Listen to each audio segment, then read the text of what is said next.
Communicating with your youth is a common struggle for families.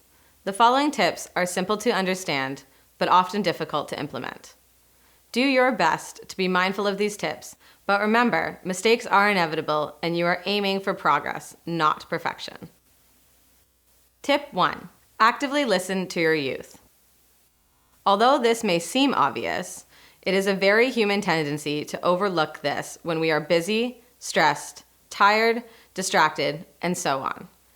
Active listening involves paying attention to both verbal and nonverbal messages, words, tone, body language, facial expressions, and showing interest and engagement both through verbal, like asking questions, and nonverbal responses, like eye contact and nodding.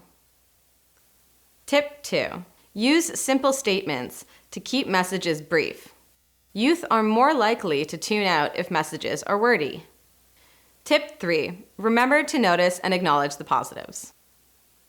Even in the most difficult of times, there are some things your youth is doing well, however small these things may seem. There is a good chance that your youth gets a lot of negative feedback at school, work, and home due to their substance use and related behavior. This is often appropriate and necessary. At the same time, positive feedback is important for relationship building and for reminding your youth that they are capable of moments of kindness, respect, consideration, and success. For example, instead of only commenting on the negative, try, "I loved hearing you and your brother laughing while you were playing video games."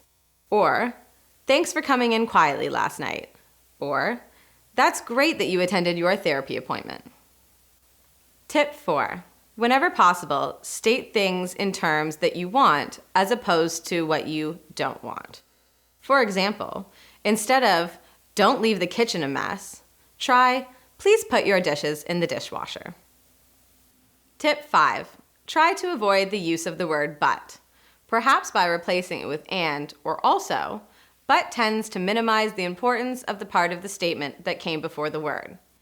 Instead of, "I'm glad you made it home for curfew last night, but you were really noisy when you came in," try, "I'm glad you made it home for curfew last night. That's great. Also, please remember to come in more quietly so you do not wake up your baby sister." Tip 6. Use I statements as opposed to you statements. I statements are about your own experience, whereas you statements tend to sound accusatory and heighten defensiveness. For example, instead of, "You make me feel worried and upset when you miss your curfew," try, "I feel worried and upset when you miss your curfew." Tip 7. Be mindful not to evaluate or judge your youth's feelings. Even if they don't make sense to you, seem uncalled for, or seem over the top, it is very important that your youth feels heard and had their feelings acknowledged.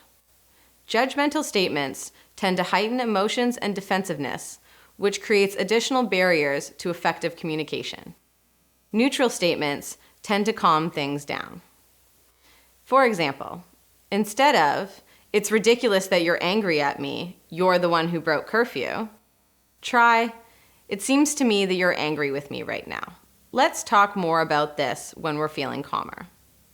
Another example would be, instead of, "I know your friend backstabbed you, but there's nothing to be sad about. She obviously isn't a true friend and you're better off without her." This is judgmental. Try, "I can see you're hurting right now. It's really painful to be betrayed by somebody you care about. I'm here for you if you'd want to talk." This acknowledges their feelings. Tip 8. Use person-first language.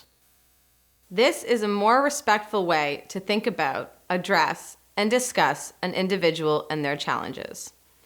Instead of, "He's an addict," try, "He's struggling with substance use," or "His substance use has become a problem."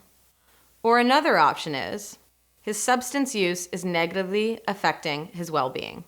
Another example of using person-first language is, instead of, "She's bipolar," try, "She has bipolar disorder." Remember, person-first language affirms the reality that the individual is so much more than their issues, problems, or challenges. Language that is not person-first may be stigmatizing and harmful, as it implies the fusion between the person and the problem and often includes a negative judgment. All this tends to foster feelings of shame and hopelessness, which interferes with healing and growth. Tip 9. Separate the person from the problematic behavior. This tip incorporates the use of person-first language outlined above. It also highlights the need to make it clear that you love the person and not the problematic behavior, like substance use. Instead of, "You're a 16-year-old addict and dropout," try, "I love you and I'm feeling sad and scared about how your substance use is affecting you." Tip 10. A softer approach is often more effective. This may be counterintuitive, especially if you feel the need to lay down the law on your youth's problematic behavior. However, coming from a place of concern and openness, as opposed to anger, tends to lower the youth's defensiveness and increases the chance of having a more productive conversation. For example, instead of, "How could you make such an irresponsible choice?" try, "Help me understand why you made the decision to skip school and use." To be clear, approaching your youth from a place of concern rather than anger does not mean that you're tolerating this behavior. In many instances, you will still need to set boundaries and implement consequences. Tip 11. To the best of your abilities, refrain from arguing with your youth. If an interaction has escalated into an argument, both parties are too invested in proving their point to be able to actively listen. Continuing such an interaction is unhelpful at best and increases the risk of verbal or physical aggression. Please see the module on safety for additional information and guidance. Notice rising emotions in yourself or your youth, and at the end the interaction calmly. Make it clear that you will revisit the discussion when both parties are calm. This does not mean you are avoiding the issue or sweeping it under the rug. It means that you are being strategic in terms of when and how you address it in order to increase your effectiveness. Also, this is excellent role modeling for your youth as it demonstrates emotional awareness, appropriate action, and effective communication. An example of this is, instead of, "There's no way I'm going to put up with you skipping school so you can sit around and smoke weed with your so-called friends," try, "I'm noticing that I'm starting to feel frustrated. This conversation is important to me, and I don't want to say things that I don't mean or will regret. Let's put it on pause and come back to it when we're both feeling calmer." Tip 12. To the best of your ability, don't defend, deny, or counterattack.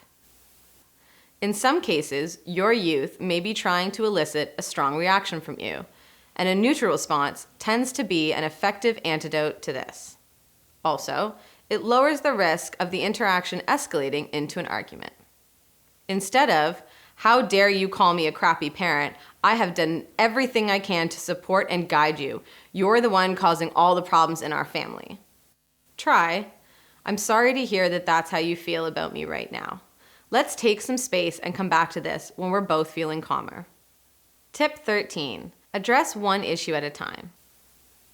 Chances are that your youth is engaging in behavior that is inappropriate, problematic, or even dangerous, as this typically goes hand in hand with substance use and mental health issues. There may be many behaviors you want your youth to change, but providing them with a laundry list of things they're doing wrong will be highly ineffective and possibly damaging. Decide which behaviors are the most problematic. Anything related to safety must be prioritized. Once safety issues have been addressed to the best of your ability, consider which issues are having the most significant negative impact on the youth and the family. Instead of addressing the fact that your youth is skipping school, missing curfew, sleeping in, spending too much time on the phone, not cleaning up after themselves, not doing their chore, eating unhealthy food, not exercising, and so on, try prioritizing based on the negative impact. In the example above, for most families, skipping school and missing curfew would be higher on the priority list than the other concerns.